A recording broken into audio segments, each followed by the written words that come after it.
Hello everyone. Thanks for joining us in our recap voyage. இன்னைக்கு நம்ம என்ன idioms choose பண்ணி வச்சிருக்கோம் அப்படின்னு பார்த்தீங்கன்னா பைட் இந்த வேர்ப்ல வர எல்லா idioms நம்ம சூஸ் பண்ணி வச்சிருக்கோம். So bite the bullet, bite one's tongue, bite off more than one can chew, bite the dust, bite the hand that feeds one அப்படின்னு சொல்லி ஒரு 5 idioms வந்து நம்ம சூஸ் பண்ணி வச்சிருக்கோம். So first byte the bullet அப்படின்னு சொல்றது என்னது?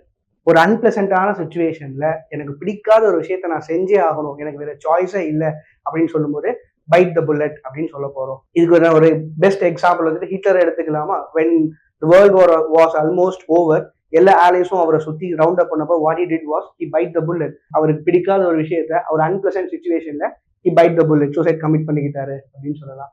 ஸோ பைட் ஒன்ஸ் டங் அப்படின்னு சொல்லும்போது நான் ஒரு இடத்துல நான் சொல்ல வேண்டிய விஷயத்த நான் சொல்லாம என்னோட ஐம் கண்ட்ரோலிங் மை மவுத் அப்படின்னு சொன்னா பைட் ஒன்ஸ் டங் அப்படின்னு அர்த்தம்.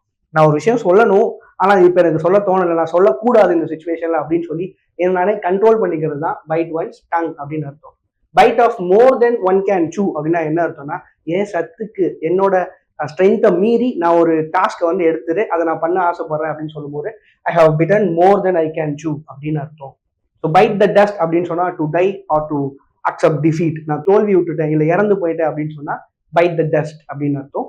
இதே bite the hand that feeds one அப்படின்னு சொன்னா பச்சை குழந்தைன்னு பால் ஊட்டி வளர்த்தேன் ஆனா பாலை குடிச்சு போட்டு பாம்பாக கொத்துறது அப்படின்னு சொல்லுவாங்க. பச்சை குழந்தைன்னு பால் ஊட்டி வளர்த்தேன் பாலை குடிச்சு போட்டு பாம்பாக கொத்துது. விச் மீன்ஸ் அது வந்துட்டு பச்சை குழந்தைன்னு நான் அதை ஃபீட் பண்ணேன், அது நான் ஃபீட் பண்ண அதுவே வந்து என்னை கடிச்சிருச்சு அப்படின்னு சொல்றதுதான்.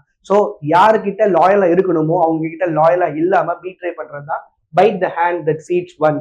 ஸோ இதுதான் நம்ம இன்னைக்கு பாக்குற இந்த 5 idioms. நெக்ஸ்ட் டே இன்னும் 5 idioms உங்களை மீட் பண்றேன். தேங்க்யூ.